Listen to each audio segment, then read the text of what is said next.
Okay, so we have a blank sketchbook, and we're going to basically whitewash the front and let that dry.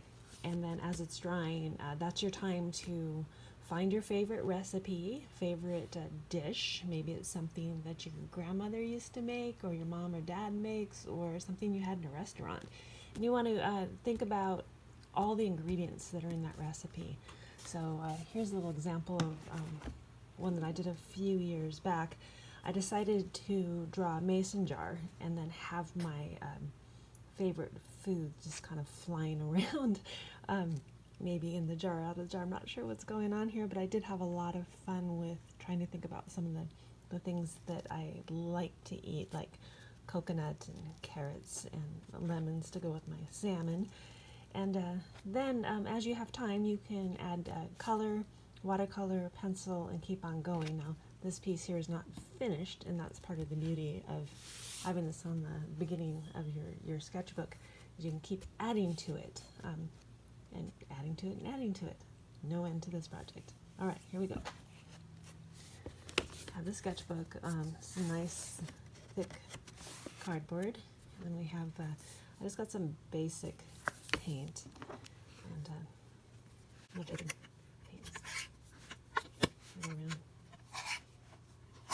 If you're working with a younger person, maybe you want to pour this into a low-profile yogurt cup or something like that won't accidentally get bumped. And you have paint everywhere. But I'm going to just dip right in here. I'm going to dip in there, and then I'm going to wipe some of it off. If I come out with a big glob, of course, then I'm going to have it everywhere. The brush I'm using is a very simple brush. It might have cost 75 cents or something at Home Depot.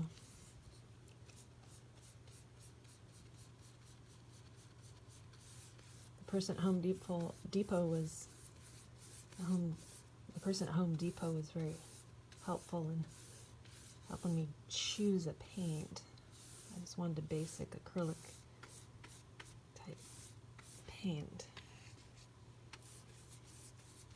We first looked in their section of paints that people brought home and didn't want for some reason.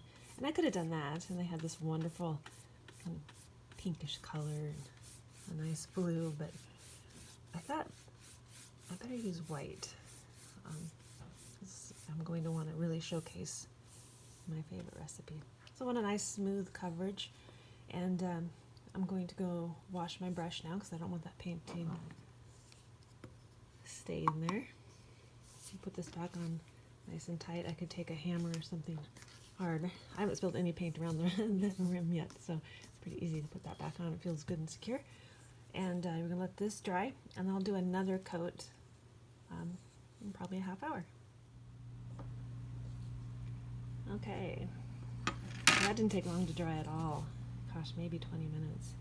Again, you're going to dip your brush in the paint, and see, I didn't go very far up the bristles, and then wipe off a lot so you don't get it messy. And then I'm going to go the opposite direction. It's been a while since I've done this. It may take several coats.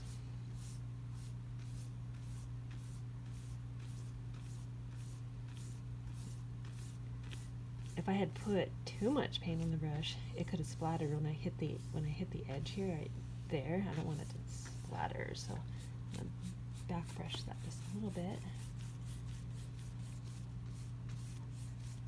And one thing I do know, that the surface is going to have the texture of that paint. So that's why you see me going back and forth.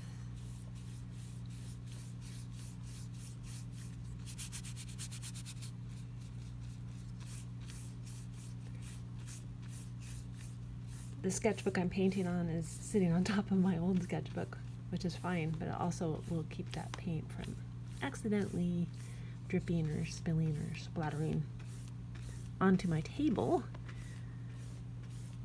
which is kind of tricky because I really don't want to make a mess. Oh, I got a little hair from the paintbrush in there. It's a really inexpensive paintbrush, and that will happen. So you can just kind of reach in there and pull that little brush hair off. Put it aside so it doesn't just go on the floor there. Just kind of go back over that like that. So, all right, so let that dry another, I'm going to go for 10 minutes. It might be dry in 10 minutes.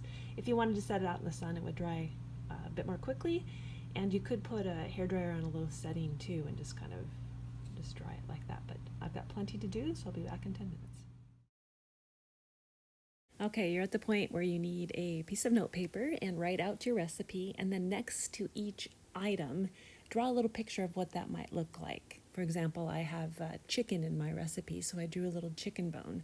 And you can, of course, go to your computer and search how to draw a chicken bone, how to draw mint leaves, and that will help your illustration as you go. And you can do as much practice as you want. You can even open up your sketchbook and add the drawings in there and then put them on the cover, or you can just go for it right on the cover. So the following is a time lapse of my pencil drawing, and then I've gone over the top of that with a marker, a Sharpie type marker that won't bleed when I put watercolor over the top. And of course you can then watercolor over the top like you see I do in this video, or you can use whatever materials you might have around you, like colored pencils and markers, and maybe colored pencils on top of the markers, etc. Have fun with this, and I'd love to see your work, so if you could please post that for me, and or you can email it to me. Thanks so much. Have a good time.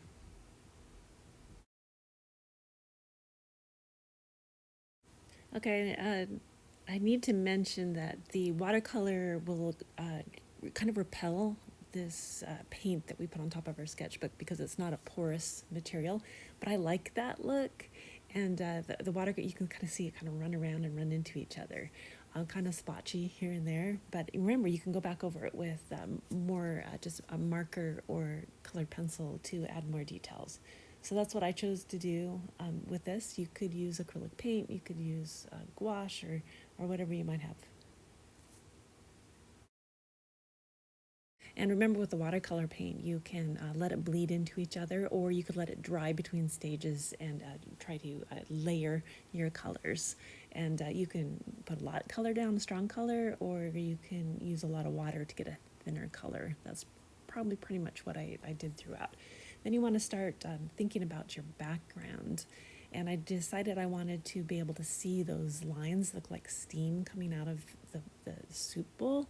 So I just used sort of a kind of a bluish color in the background, and just kind of painted it in. And then I would move on to the tabletop and add just a little color there, and then I added a little bit of shadow under the bowl just to give it a little bit of depth. So this is my Yodelin curry, chicken curry broth bowl, and if you look at the images, hopefully you can see all the ingredients that went into this. And for those that need more of a challenge, you could add more things like the spices that go in the vindaloo sauce that the raisins are been cooked and covered in. I could have included all those spices. You could take it to a whole nother level where you, the chicken, for example, you have to draw a chicken or a silhouette of a chicken somewhere in your drawing to show where every bit of your food is sourced. So you can make this definitely more difficult.